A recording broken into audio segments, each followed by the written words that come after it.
Primera de Pedro, capítulo 2, verso 25.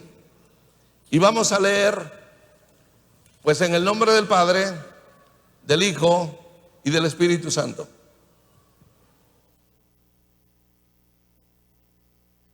Gloria a Dios. Aleluya. ¿Cuántos alaban a Dios?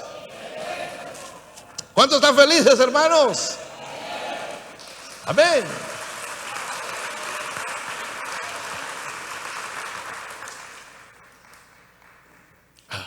Bueno, capítulo 2, verso 25 dice: porque vosotros erais como ovejas descarriadas, pero ahora habéis vuelto al pastor y obispo de vuestras almas. Amén. Lo veo otra vez.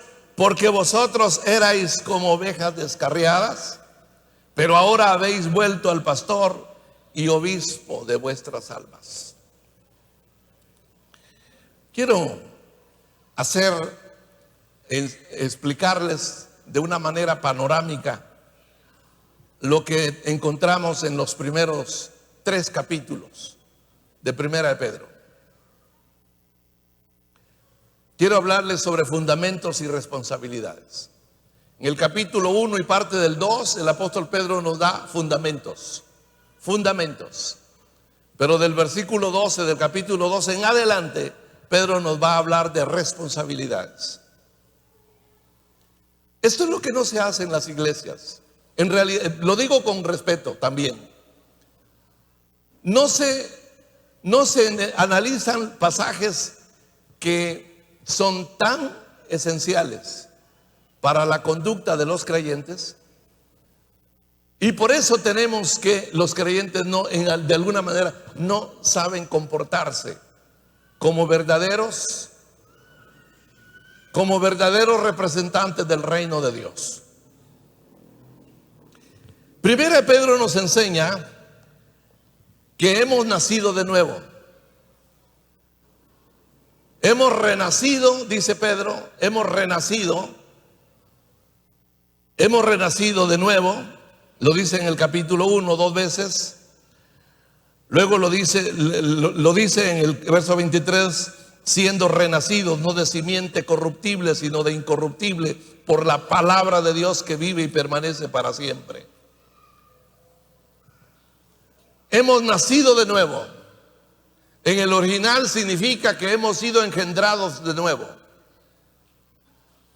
Antes fuimos engendrados humanamente por nuestro Padre, pero Dios nos engendró ahora por medio de su Espíritu, usando su palabra. Somos hijos por nacimientos, hijos de Dios. Entonces Pedro nos enseña que nacimos de nuevo para una esperanza viva. 2, para tener una herencia incorruptible e inmarcesible en los cielos.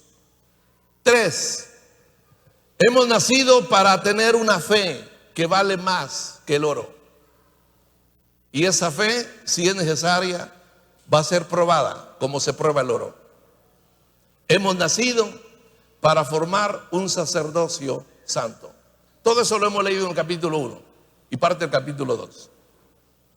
Lo repito para que se le quede por lo menos un 5%.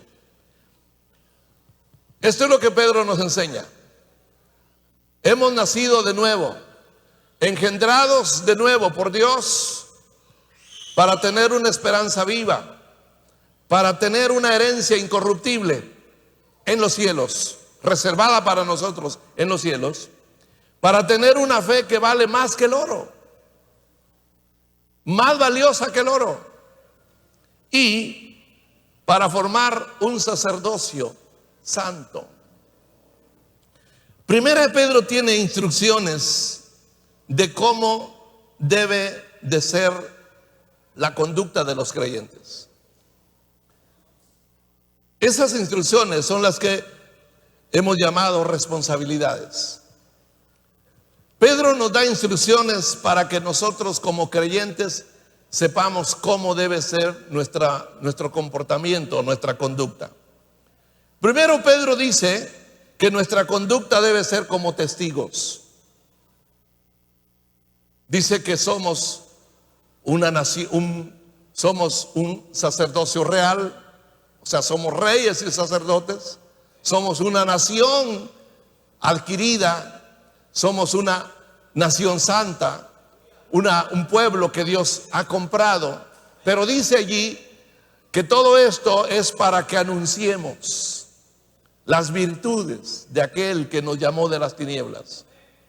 Entonces, primero, nuestra conducta, Pedro nos instruye acerca de cómo debemos comportarnos. Nuestra conducta como testigos. Estamos aquí para dar testimonio de las grandezas, de las maravillas, de los prodigios, y como Pedro dice, de las virtudes de ese Dios que nos libró de la oscuridad y nos trajo a la luz, al reino de su amado Hijo. Para eso estamos aquí, para anunciar todo lo que Dios es y todo lo que Él hace. Segundo, Pedro habla de nuestra conducta como ciudadanos. De eso estudiamos ayer en el ayuno. Nuestra conducta como ciudadanos y nuestra conducta como empleados. De eso hablamos ayer, no lo voy a tocar ahora. Pero el apóstol Pedro, hasta donde vamos, nos está hablando de nuestra conducta en el matrimonio y nuestra conducta como cristianos en general. Hasta ahí llegamos hoy. Capítulo 3, del 1 al 12. Entonces quiero hablarles sobre lo que escribe Pedro en el capítulo 3, que tiene que ver con nuestro devocional de hoy. Vamos al capítulo 3. Nuestra conducta en el matrimonio. Comienza Pablo diciendo, hablándole ¿a quiénes? ¿A quiénes? A las esposas.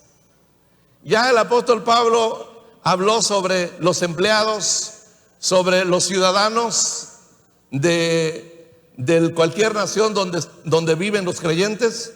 Ahora habla sobre el matrimonio y comienza con las esposas. Dice el verso 1, asimismo vosotras. Ese asimismo significa que él viene dando instrucciones. Asimismo vosotras, mujeres, estad sujetas a vuestros maridos, para que también los que no creen a la palabra sean ganados sin palabra por la conducta de sus esposas. Yo resumo esto de esta manera. Cuatro pasos para que una esposa edifique su casa. 4 pasos para que una esposa edifique su casa. Número 1, debe aceptar el liderazgo de su esposo. Aquí dice, estad sujetas a vuestros maridos. Lo primero que necesita una mujer esposa necesita para edificar su casa es reconocer a su esposo como líder, como cabeza. Si no lo hace, entonces va a haber competencia de autoridad en la casa y el hogar va a estar dividido. Hay esposas, hay madres que dicen, estos son mis hijos, en lugar de decir, son nuestros hijos. Esta es mi casa, en lugar de decir, esta es nuestra casa. No, señora, no. Usted debe reconocer el liderazgo de su marido. Si usted no reconoce que su marido es la cabeza de la mujer, usted no puede edificar su casa. Al contrario, usted la destruye. Recuerde que el proverbio dice que la mujer virtuosa edifica su casa, mas la necia la derriba. Entonces, lo primero que necesita una esposa es reconocer que su marido es cabeza. No cabeza hueca, cabeza. Es el líder, así lo dice el apóstol Pablo también, especialmente en 1 Corintios capítulo 11. El hombre es cabeza de la mujer. Ella debe reconocer, ella debe estar sujeta, dice el apóstol Pedro, a su marido, no al hombre en general. Porque ese es el problema de los países totalitarios como los islámicos, donde la mujer está sujeta al hombre en general. Y el gobierno determina cómo debe ser el comportamiento de las mujeres en su totalidad. No pueden enseñar el rostro, no pueden enseñar el cuerpo, no pueden un montón de cosas. No pueden estudiar, no pueden aparecer en público, no tienen voz ni voto, etcétera, etcétera. No, aquí dice que la mujer debe estar sujeta a su marido, no al presidente, no al Estado, no, a su marido. Es lo primero. Número 2, la mujer que edifica su casa debe actuar con honestidad, pureza y respeto. Versículo 2. Considerando vuestra conducta casta y respetuosa. Casta quiere decir honesta, pura y sin picardía. La mujer que quiere edificar su casa debe actuar con honestidad. Aquí dice vuestra conducta casta y respetuosa. O sea, una verdadera dama de hogar, una verdadera esposa y madre, es la persona que su actitud, su postura, su comportamiento siempre va a ser con pureza, con honestidad y con respeto. Con respeto. La casa se edifica entonces de esta forma, así como Pedro lo está diciendo.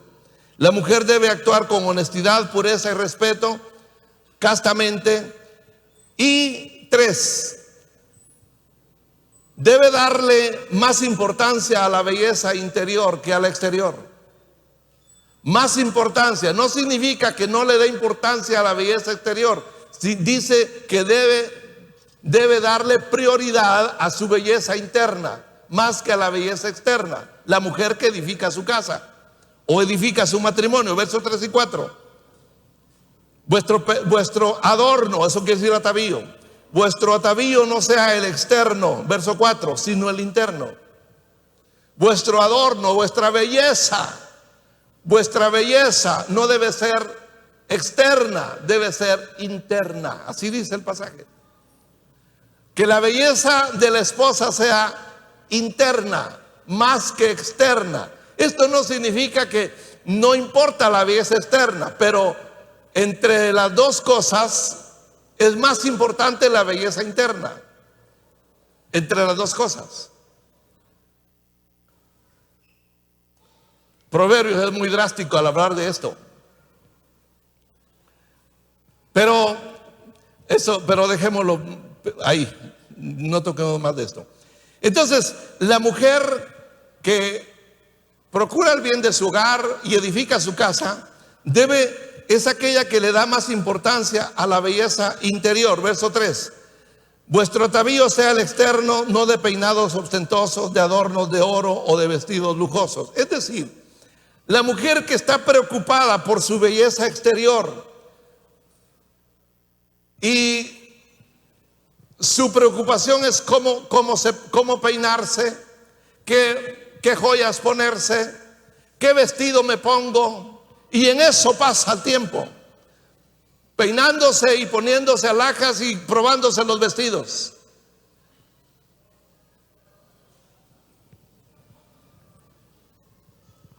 Ahora, esto en contraposición de lo que dice el verso 4. Su belleza sea interna, sino interna, del corazón, en el incorruptible ornato de un espíritu afable y apacible, que es de gran estima delante de Dios. ¿Sabe cómo se interpreta este versículo 4? Quiere decir que la belleza interna debe consistir en un espíritu cariñoso y sereno. Un espíritu cariñoso y sereno. Eso significa afable y apacible. El incorruptible ornato de un espíritu afable y apacible, lo cual es de gran estima delante de Dios.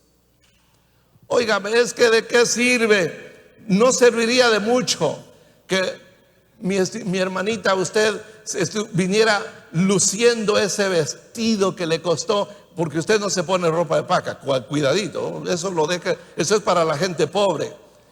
Pero usted pura ropa nueva, porque pues tiene, gracias, tiene los recursos para que así sea. Ojalá no esté endeudado, no tenga deudas y esté luciendo ropa de primera, pero usted está bien endeudado. Ojalá no sea así, porque eso es una contradicción. Bueno, pero usted viene y viene luciendo el mejor vestido, el peinado que le costó tanto, y luciendo sus joyas, sus joyas en general, pero carece de eso que dice Pedro, de ese espíritu cariñoso y sereno. No hay ese espíritu no hay ese espíritu de amor, de afecto entrañable. No hay ese espíritu de serenidad. Se desespera, se inquieta, se apresura, se precipita, corre, grita y llama y pide y todo lo hace con desesperación. No hay ese espíritu, no hay ese espíritu sereno y cariñoso. Ay, Dios, entonces nadie, ni su esposo, ni sus hijos van a sentir mayor atractivo por el vestido y por el peinado y por las alhajas que usted traiga o que usted lleve. Pedro entonces dice: procuren la belleza interior, procuren tener un espíritu cariñoso y sereno, lo cual es de gran estima delante de Dios. Está bien si usted, claro que Pedro no está diciendo que no se arreglen, no está diciendo que no se pongan oro, que no se pongan algo que tenga oro en el cuerpo. Pues yo traigo un pedacito de oro en la boca. No es pecado. También Pedro no está diciendo que usted no se peine. No. Lo que está diciendo es que la prioridad debe estar en la belleza interna. Entonces, la mujer que edifica su casa es la que acepta el liderazgo de su esposo, lo reconoce como líder, como cabeza. Es la que actúa con honestidad, con pureza y respeto.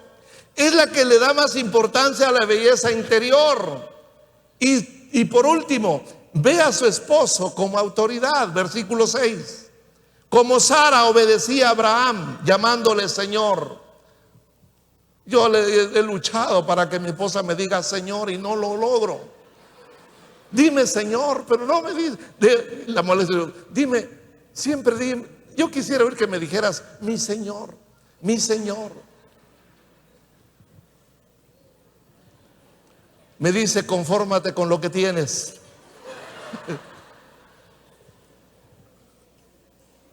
Pero eso sí, tiembla cuando yo hablo. Dice: como Sara obedecía a Abraham. Aprovecho que no está aquí, está en la cocina. Como Sara obedecía a Abraham, llamándole Señor, de la cual vosotras, hermanas, habéis venido a ser hijas, si hacéis el bien sin tener ninguna amenaza. Entonces, esa es la calidad de conducta que Pedro recomienda a las creyentes, a las hermanas creyentes, a las mujeres creyentes. Primero, deben aceptar la autoridad, el liderazgo del esposo, verlo como cabeza, actuar con honestidad, con pureza y respeto en todo lo que concierne a su vida moral y espiritual. Deben darle más importancia a la belleza interna que a la belleza externa, y deben ver a su esposo como una autoridad. Pero ahora viene el verso 7. ¿Qué dice el verso 7? El verso 7 nos da 3 razones para tratar bien a las esposas. Ah, ahora sí, hermanos.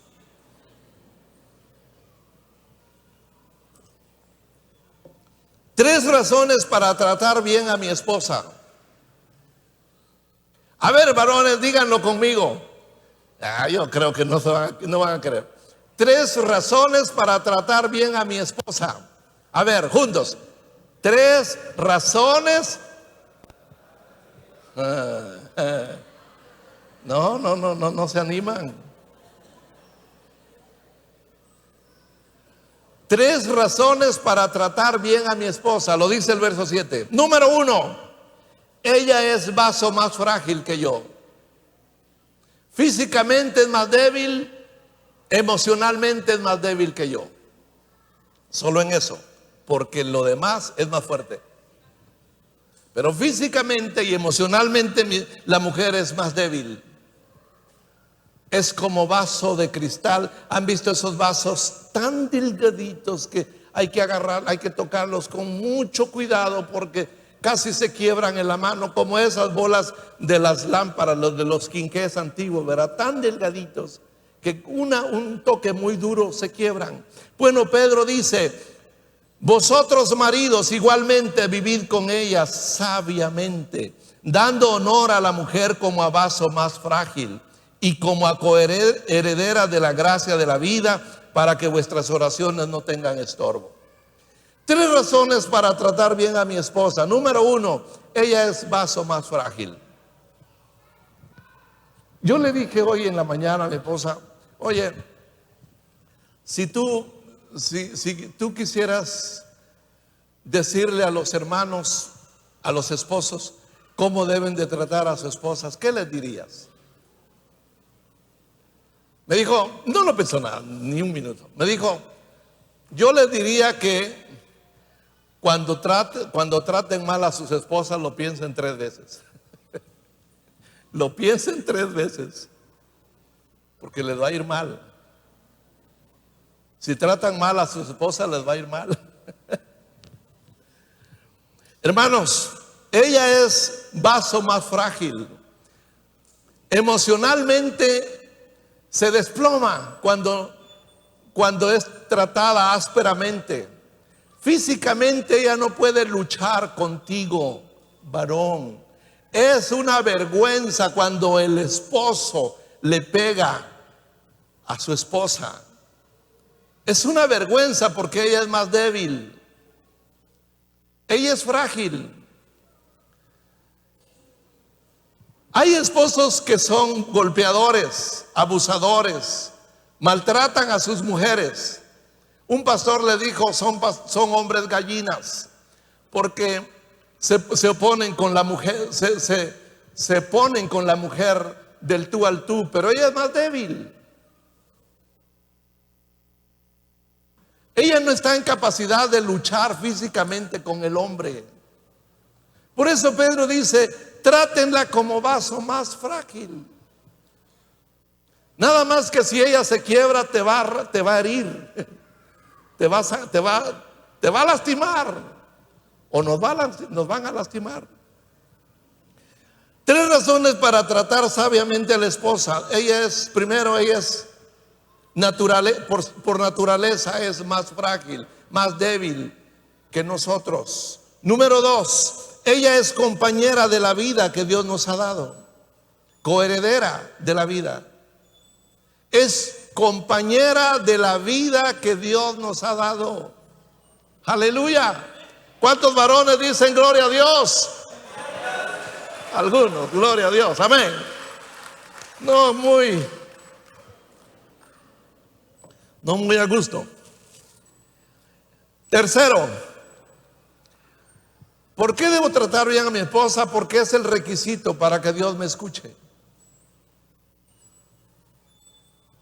Dios no escucha la oración, decía un coro antiguo ya de antaño. Dios no escucha la oración si no estás reconciliado.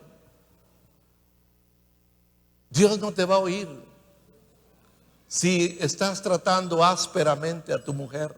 No te va a oír, no te va a escuchar. Entonces, 3 cosas por las cuales los esposos debemos tratar bien a la esposa. Ya lo dije.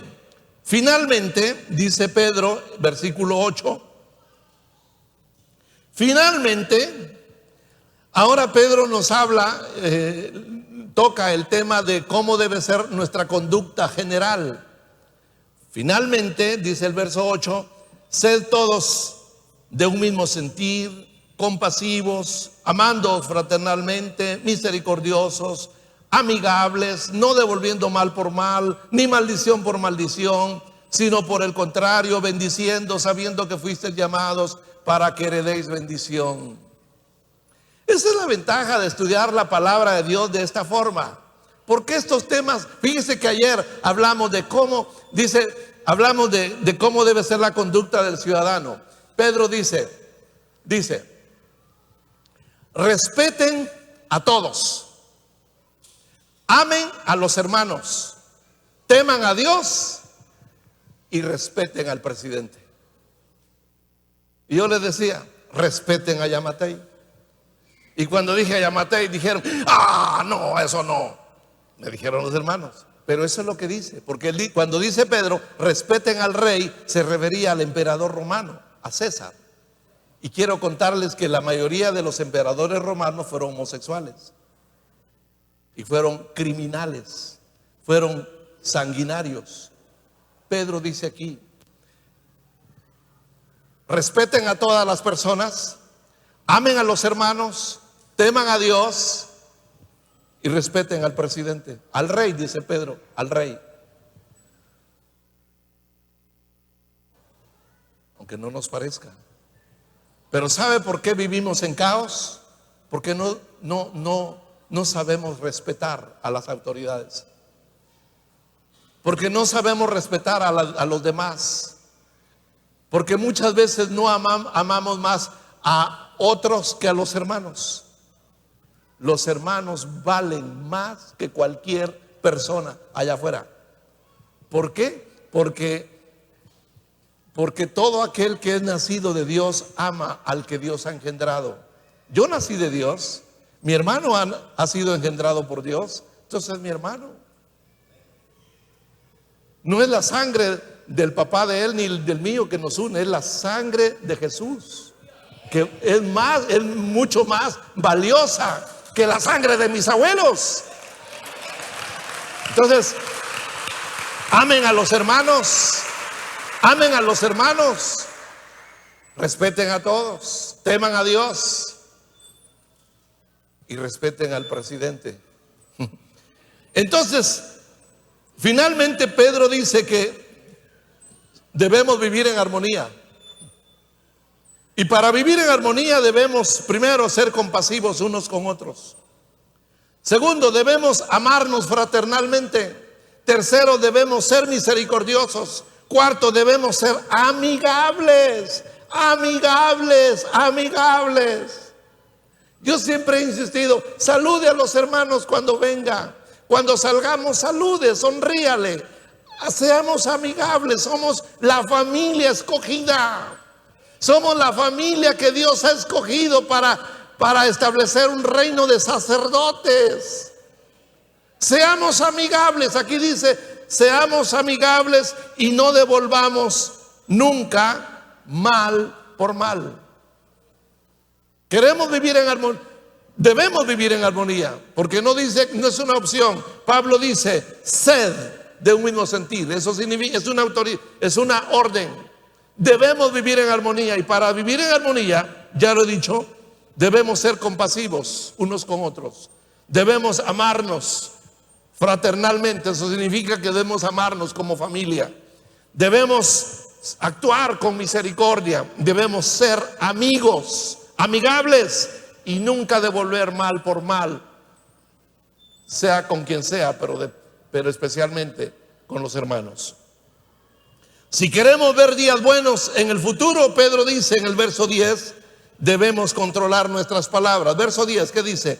Porque el que quiere amar la vida y ver días buenos, refrene su lengua del mal y sus labios no hablen engaño. Apártese del mal y haga el bien, busque la paz y sígala. Si queremos ver buenos días en el futuro, número uno, controlemos nuestras palabras. Controlemos lo que decimos. Y no mintamos. Apartémonos del mal y hagamos el bien. Busquemos la paz y sigámosla. ¿Por qué es importante todo esto, hermanos? ¿Por qué es tan importante todo esto? Primero, por lo que dice el capítulo 2, verso 9. Mas vosotros sois linaje escogido, real sacerdocio, nación santa, pueblo adquirido por Dios, para que anunciéis las virtudes de aquel que os llamó de las tinieblas a su luz admirable.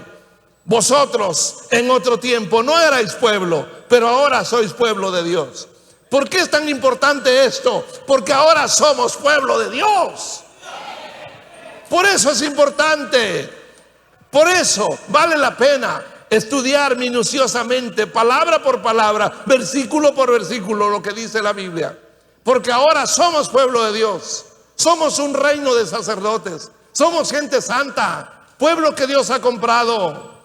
Y por lo que dice el versículo 25, siempre del capítulo 2. Porque vosotros erais como ovejas descarriadas. ¿Qué éramos? Ovejas descarriadas. ¿Qué era usted? Una oveja descarriada. Todos, como dice Isaías, todos nos descarriamos como ovejas. Cada quien se apartó por su camino. Cada quien tomó su propio camino.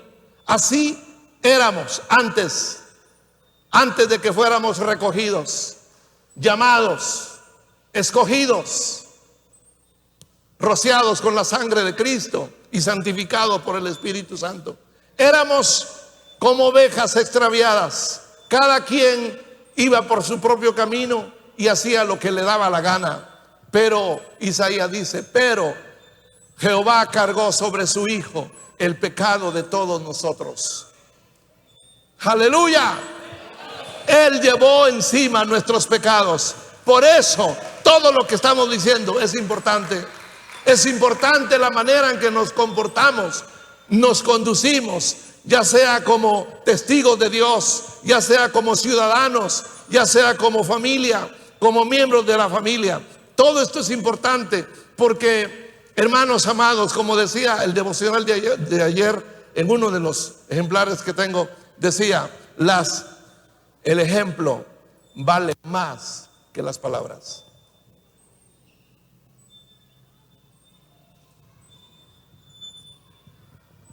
Con todo respeto lo diré, pero yo no podría estar aquí arriba si no tuviera solvencia familiar. El ejemplo vale más que las palabras. Hay mucha gente que sigue ministerios que solo son palabras, pero no están solventes. ¿Por qué? Porque nos dedicamos a mensajes, a enseñanzas como si fueran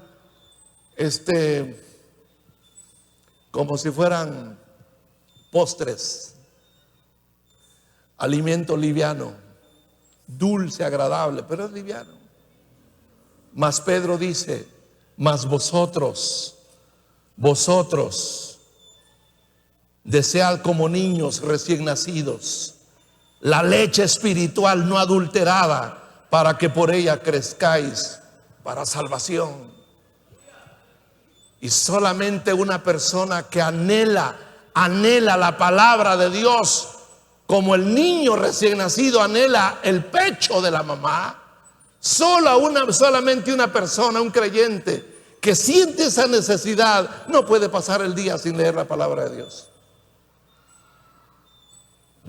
Esa es la diferencia, hermanos. Éramos como ovejas extraviadas, pero ahora hemos vuelto ¿a quién? ¿A quién? Al pastor y obispo de nuestras almas. ¿Quién es el pastor y obispo de nuestras almas? Es Cristo. Es Cristo. Hemos vuelto al pastor y obispo de nuestras almas. Como pastor, nosotros somos el rebaño, pero como obispo somos la asamblea. Como pastor, Él nos dirige, pero como obispo, Él nos cuida, Él nos guarda, nos protege. Un obispo es un anciano que vela por la asamblea, vela por la iglesia. Él tiene esas funciones. Él es mi pastor y mi obispo. Él, mi autoridad. Él cuida de nosotros. Él dirige a su iglesia, porque es su iglesia, de la cual usted es parte. Y si usted no es parte de la iglesia, es porque no ha recibido a Cristo. No lo tiene en su corazón. Si usted no tiene a Cristo en su corazón, usted todavía no puede disfrutar de las bendiciones del reino de Dios. Pero lo que es más triste y peligroso es que usted puede perderse para siempre si la muerte le gana. Es urgente que usted reconozca que Jesús dio su vida. Él murió por usted, llevó sobre su cuerpo sus pecados, para que usted ya no fuera una oveja descarriada, para que usted regresara al redil del buen pastor, o viniera a formar parte de la asamblea donde Él es el gran pastor de las ovejas. Así que en esta mañana vamos a dar gracias, hermanos. ¿Cuántos dan gloria a Dios? Aleluya. Vamos a estar de pie. Aleluya. Damos un aplauso al Señor. Gloria a Dios. Aleluya. Aleluya. Yo quisiera saber si usted realmente está alegre esta mañana. ¿Usted está alegre esta mañana? Aleluya. Entonces grite, glorifique a Dios, pero con ganas. Aleluya. Aleluya. Vamos a alabar al Señor. Recuerde que somos la iglesia del obispo de nuestras almas. Somos el rebaño del pastor de nuestra vida. Cristo es nuestro gran pastor y el obispo de nuestras almas. Damos gracias al Señor. Aprendamos a caminar en el reino de Dios. Estudiemos la palabra de Dios, hermanos. Lea su Biblia todos los días. Si usted no compró su devocional, su encuentro diario, al iniciar este año, hemos ofrecido las lecturas en la página para que usted las tome allí y lea la Biblia. Léala. Estamos estudiando Primera de Pedro. Acuérdense que acabamos de estudiar el libro de Joel, pero antes estudiamos el libro de Números. ¡Qué una bendición tremenda! Así que, hermano, lo invito a que se una a ser un verdadero creyente que ama apasionadamente la palabra de Dios. El texto oficial de Unión Bíblica Internacional es: lámpara es a mis pies tu palabra y lumbrera mi camino. Imagínense. Vamos a alabar al Señor. Gocémonos esta mañana.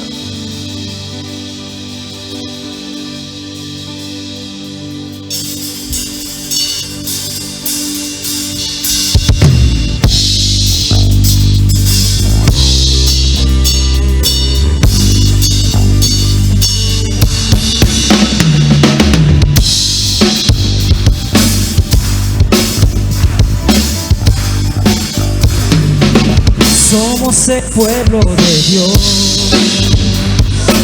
Somos un pueblo especial. Eso es, amén. Llamados para anunciar las virtudes de aquel